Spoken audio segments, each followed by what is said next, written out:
não falo? Fala, querido.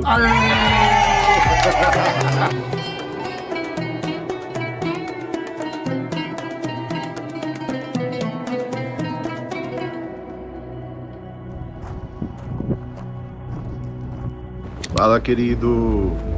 Masada, um lugar extraordinário. É um dos lugares que nós sempre visitamos com a nossa caravana. Um lugar poderoso, um lugar que a gente aprende um pouco mais sobre tudo que o Senhor tem nos ensinado, sobre o rei Davi e como ele entendeu quando se escondeu por várias vezes neste lugar. Masada, uma fortaleza no deserto da Judéia. Foi construída pelo rei Herodes, mas se tornou a última resistência judaica contra o Império Romano durante a Grande Revolta Judaica, em 66 até 73 d.C. Em 73 d.C., após um longo cerco, os romanos conseguiram invadir a fortaleza, e os aproximadamente 960 rebeldes judeus optaram pelo suicídio em massa ao invés de se render. A história é preservada pelo historiador Flávio Josefo, e Masada é hoje um símbolo de coragem e resistência.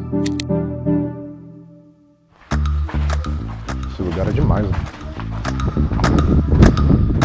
Isso aqui é o símbolo da cegueira de um povo. Veja que alguns dos discípulos de Jesus eram sicários. E eles, os que entenderam, ficaram. Os que não entenderam, que achavam que Jesus ia ser um guerrilheiro, que ia tomar força, muitos deles estavam aqui. Alguns historiadores acreditam que o apóstolo Pedro era um sicário, porque levava sempre um punhal, uma sica ou uma espada.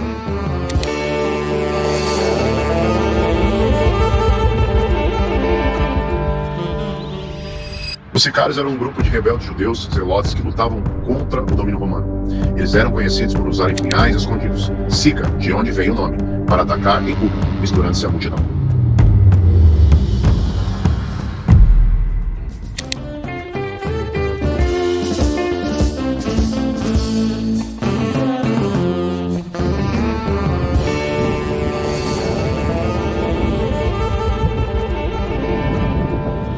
Essa aqui era a menor cisterna da época. Era coberta, tinha uma cobertura e a água ia até em cima. As cisternas de Masada eram um sistema engenhoso de captação e armazenamento de água construídos por Herodes, o Grande, que permitia que a fortaleza no deserto se mantivesse autossuficiente. A água da chuva era canalizada por calhas e em uma represa a água de enchentes era capturada e levada por aquedutos para cisternas na encosta e posteriormente por mulas para cisternas no topo da montanha.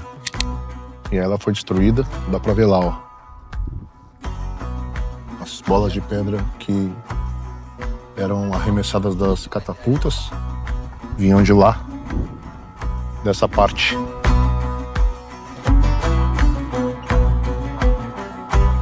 Destruindo a fonte de águas, ficaria mais fácil deles se renderem. Até hoje, as ruínas do acampamento romano. O retângulo da opressão romana.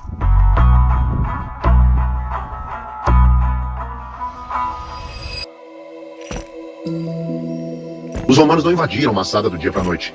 O cerco começou por volta de 73 e durou aproximadamente 3 anos, com a fortaleza caindo definitivamente em 74 d.C. ou 75 d.C. Os romanos cercaram a fortaleza e após um longo período conseguiram penetrar pelas muralhas através de uma rampa pela terra.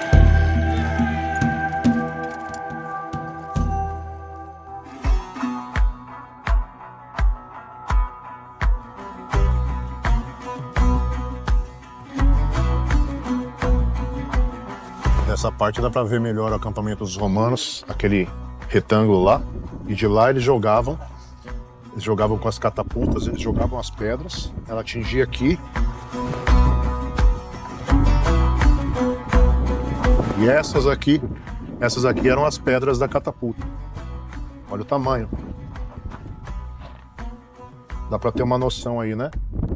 Uma ideia do tamanho das pedras. Olha, essa era a maior.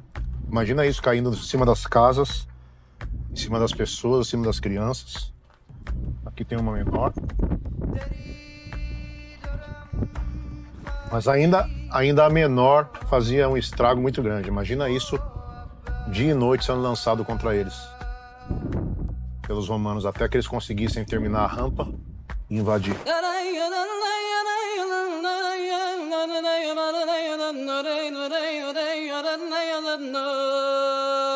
Aqui, 300 anos depois, mais ou menos, 360, chegaram os primeiros cristãos aqui e fizeram esse prédio para a igreja se reunir nesse lugar.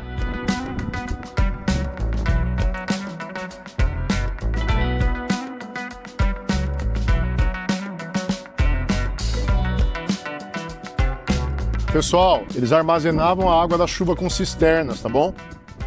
Como chovia pouco, eles também tinham modos de trazer água para cá. Tinham poços aqui também, tá?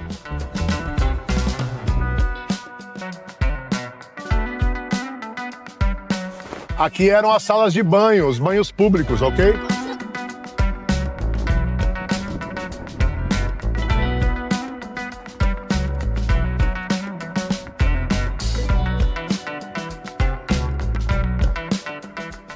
Aqui tem o estilo romano de ser, o estilo de banhos, saunas e salas de banho públicos aqui.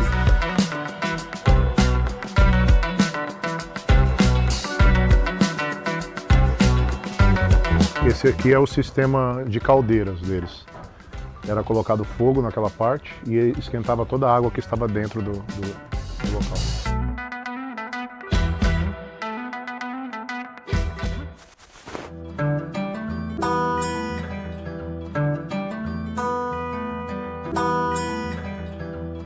Lucas capítulo 17, versículo 20 diz assim: interrogado pelos fariseus sobre quando havia de vir o reino de Deus, respondeu-lhes e disse: o reino de Deus não vem com aparência exterior, nem dirão ei-lo aqui ou ei-lo ali, porque eis que o reino de Deus está dentro de vós. 70 anos depois de Cristo, existiam dois povos que se revoltavam contra o governo romano, eram os sicários e os zelotes. A gente tinha os zelotes junto com Jesus, como discípulos de Jesus.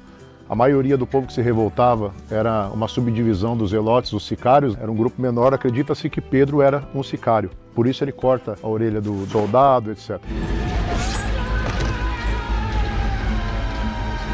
Eles todos tinham treinamento bélico, lógico que dentro das limitações da época. Todos sabem que Judas ficou muito chateado e revoltado porque ele queria que Jesus fosse um guerrilheiro, fosse alguém que tomasse Israel à força para os judeus, e Jesus veio trazer o reino de Deus. Isso aqui é uma das coisas que mais falam comigo a respeito do reino verdadeiro que é chegado a nós. Porque quando esse povo se revolta, eles não entenderam o sacrifício de Jesus, eles não entenderam o que o Cordeiro veio fazer. Então eles continuaram querendo guerrear contra os romanos. E quando os romanos tomam todo o governo, eles fogem para esse lugar e eles ficam vivendo aqui durante um tempo, esperando. Ninguém conseguia mexer com eles, porque eles iam, atacavam Jerusalém, atacavam o que eles tinham que atacar e voltavam para cá. Então isso aqui era uma fortaleza, eles viam tudo. E durante esse tempo, os romanos, para que conseguissem subir aqui, eles começaram a fazer uma rampa, tá lá do outro lado. Eles começaram a fazer uma rampa. Se tem uma coisa que Satanás tem de virtude, é paciência. Eles começaram a fazer uma rampa para chegar nesse lugar, para tomar esse lugar. Flávio José conta bastante a respeito disso, historiador do primeiro século, conta que quando eles sobem, eles chegam nesse lugar e o povo que estava morando aqui, estava todo mundo morto. Eles decidiram se matar pela causa. Eles entenderam, ou nós morremos pela mão de Deus, ou nós morremos pela mão do inimigo. Então melhor que nós morramos pela mão de Deus. Mas não era pela mão de Deus, era pela mão da escolha errada deles. Eles tinham um libertador para libertar o povo da escravidão do diabo, mas eles não entenderam. Eles acharam que a escravidão continuava sendo a escravidão natural.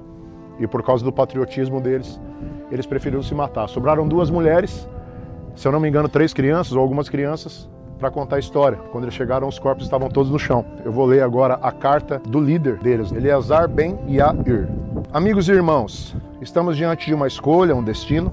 A fortaleza que construímos é mais do que rochas e muralhas. É um símbolo da nossa luta pela liberdade. Os romanos nos cercam, buscam subjugar o nosso povo e transformar-nos em escravos. Não podemos permitir que isso aconteça. A morte pode ser um fardo, mas a escravidão é um destino ainda pior. Escolhamos, portanto, a liberdade em vez da humilhação. Se tivermos que partir deste mundo, que seja com dignidade, sabendo que lutamos até o fim por nossos princípios e por nossa terra. Que a nossa decisão de nos libertar da opressão seja um testemunho de força. Hoje, nós governamos os nossos destinos. Que nossas almas sejam sempre livres, mesmo que os nossos corpos não possam ser. Eles achavam que governavam os destinos, mas eles estavam esquecendo do destino eterno e espiritual. Mas o que mais me deixa impressionado é que o rei Davi, eu não sei se eu posso chamá-lo de um rei messiânico, mas eu creio que era, apontava em tudo para Jesus e até nas suas atitudes, ele esteve aqui, muito tempo atrás. E o rei Davi gostava desse lugar para se esconder. E quando a gente lê o Salmo, a gente nem imagina que Davi está falando desse lugar, mas quando Davi fala a sua fortaleza, ele está falando a minha amassada. Por isso lá dentro nós oramos. Tu és a nossa amassada. 1 Samuel, capítulo 22, versículo 4, diz assim: Davi deixou os pais com o rei de Moabe, e eles ficaram ali enquanto Davi esteve escondido na fortaleza. A palavra no original aqui é escondido na amassada. Davi estava fugindo de Saul e estava escondido aqui. Davi já era rei um pouco mais à frente, e ele ainda vinha se refugiar nesse lugar e buscar Deus nesse lugar. 2 Samuel, capítulo 5, versículo 17, diz assim: Quando os filisteus souberam que Davi tinha sido ungido como rei, o seu exército saiu para prendê-lo. Quando soube disso, Davi desceu para a fortaleza. Davi veio para essa fortaleza e se escondeu. Depois de várias visitas em Massada, Davi parece que descobre algo e ele escreve esse salmo. Salmo 18, versículo 1. Ó Senhor Deus, como eu te amo. Tu és a minha força, tu és a minha fortaleza, a minha amassada e o meu libertador. O meu Deus é uma rocha em quem me escondo. Ele me protege como um escudo, ele é meu abrigo e com ele estou seguro. Parece que Davi estava descobrindo lá naquela época, como alguém que já tinha intimidade com o Espírito Santo e já tinha intimidade com o próprio Filho. Ele diz na palavra dele: o meu Senhor disse ao meu Senhor. Parece que Davi já conhecia de certa forma Jesus antes dele se manifestar. Ele estava descobrindo que não adiantava ele estar numa fortaleza que aparentemente era algo impenetrável. Ninguém imaginava que alguém conseguiria penetrar essas fortalezas. E aparentemente parece que Davi está entendendo que, ainda que isso fosse uma fortaleza, não existia fortaleza maior do que a de Deus. Ele estava dizendo para Deus: eu estou aqui na melhor fortaleza do mundo, escondido como rei, e ninguém pode me pegar aqui, mas ainda assim eu não acredito nessa fortaleza. Eu acredito na fortaleza do meu Deus. Tu és a minha amassada. Não é essa amassada, mas é essa amassada. É essa amassada. Tu és a minha fortaleza. Levanta as mãos e diga: Pai, tu és a minha fortaleza. Salmo 31, versículo 2, Davi continua e diz assim: ouve-me e salva-me agora, Deus. Peço que sejas uma rocha de abrigo. Olha Jesus aqui. Uma rocha de abrigo. Uma defesa para me salvar.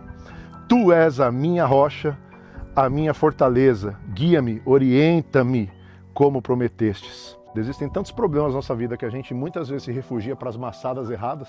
Eu gosto quando ele diz: eu olho para os montes, de onde virá o meu socorro? O meu socorro vem do Senhor. Porque naquela época, quando o povo olhava para os montes, eles esperavam que o socorro viesse, como aqueles filmes que a gente assiste hoje, do Rei Arthur. Os cavalos vêm, né? E aí não tem mais jeito, tá todo mundo cercado, de repente eles olham para os montes e os cavalos estão apontando, Pastor Rick. E aí eles olham e falam: uau, temos salvação, os cavalos estão vindo ao nosso favor. E ele fala: de onde vem o meu socorro? Olha para os montes. Não, meu socorro não vem dos cavalos, nem dos montes, nem dos cavaleiros. O meu socorro vem do Senhor, porque a minha amassada está dentro do meu coração. É demais isso aqui, gente, é demais. Eu não sei quantos podem ficar empolgados comigo, mas eu fico empolgado nesse lugar. Salmo 71, versículo 1, Davi reitera o que ele está falando. Ó Senhor Deus, Tu és a minha segurança, nunca deixes que eu sofra a vergonha da derrota. Ajuda-me a livrar-me, pois Tu és justo. Ouve-me e salva-me. Ó Deus, seja a minha rocha de abrigo e uma amassada, uma fortaleza para me proteger. Tu és a minha rocha e Tu és a minha amassada. Olha o que Davi está falando. Romanos, no capítulo 14, no versículo 17, o apóstolo Paulo, eu sou paulino e totalmente fã de Paulo, eu sempre acabo as palavras com Paulo. Ele diz assim: pois o reino de Deus não é uma questão de comida ou de bebida, mas de viver corretamente, de viver em paz, de viver em alegria, a alegria que só o Espírito Santo dá. E quem serve a Cristo dessa maneira, agrada a Deus, é aprovado por todos. Por isso, procuremos sempre as coisas que trazem a paz e que nos ajudam a fortalecer uns aos outros, ou a fazer uma massada uns nos outros. O apóstolo Paulo também usou a palavra massada, a palavra fortaleza, porque nós temos que construir a nossa verdadeira fortaleza no Senhor. Porque essa aqui parecia que era intransponível, parecia que era inatingível, mas eles fizeram uma rampa e chegaram. Mas a fortaleza de Cristo em nós, não existe ninguém que pode contra ela. Poderoso é o nosso Deus, poderoso é o Senhor. Nós te glorificamos nesse lugar, nós te adoramos nesse lugar, nós te bendizemos nesse lugar, Pai. Tu és a nossa amassada, Senhor. Tu és a nossa fortaleza, o socorro bem presente na hora da angústia, na hora da tribulação. Tu és o nosso refúgio. Tu és a nossa fortaleza. Nós, na presença dos deuses e dos falsos deuses, na presença dos homens, na presença dos anjos, nós declaramos: só Jesus é o Senhor, Yeshua HaMashiach. Só o Senhor é Deus nas nossas vidas, como Filho, como Pai e como Espírito. Tu és o vento que sopra dos quatro cantos e das colunas da terra. Tu és aquele, Senhor Deus, que levanta as colunas dos horizontes e Tu és aquele que sustenta as nossas vidas. Tu és a nossa amassada. Tu és o nosso refúgio. Tu és o nosso Senhor. Yeshua HaMashiach, nosso único e suficiente Senhor e Salvador. Nós Te bendizemos, Te glorificamos, Te adoramos, Te magnificamos nesse lugar, em nome de Jesus. E quem crê, dá uma salva de palmas a Jesus.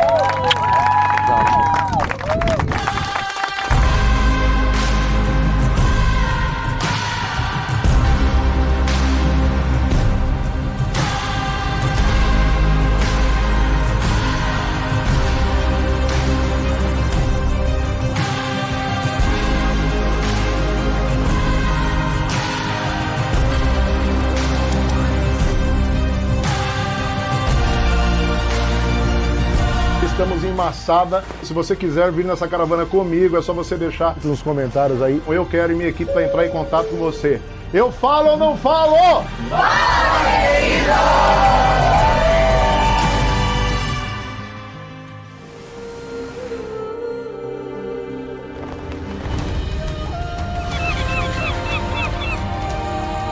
É só um lugar físico, mas o lugar que Jesus escolheu. Essa terra não é santa porque é perfeita, é santa porque foi separada por Jesus para ser modelo para o mundo. E será.